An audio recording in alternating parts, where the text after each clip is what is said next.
5 money rules I live by as a financial counselor that absolutely changed my financial life when I started living by them. And I wish someone had taught me sooner. And that's the main reason why I do what I do today. So make sure you're following me for more financial education. Rule number 1, always having an emergency fund. It is not a matter of if a negative financial event is going to happen, it is a matter of when.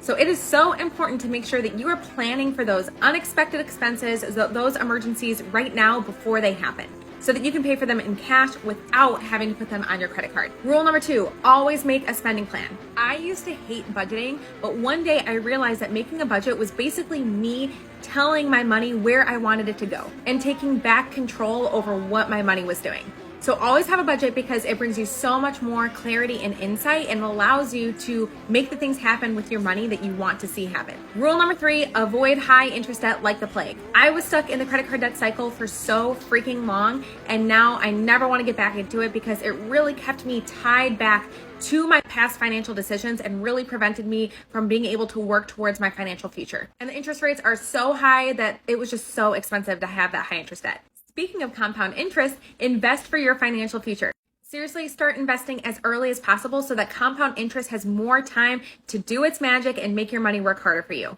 Investing can feel really overwhelming and scary at first, but start small and start focusing on just learning about what investing is and the basics. From there, I promise that your confidence will build up over time. And rule number 5, focus on increasing your income. A lot of times, especially as women, we have just been told to focus on budgeting, couponing, and saving pennies. But we can only cut back on expenses up to a certain point. But there is no limit on how much you can increase your income. I used to be a music teacher and I did not make a lot of money.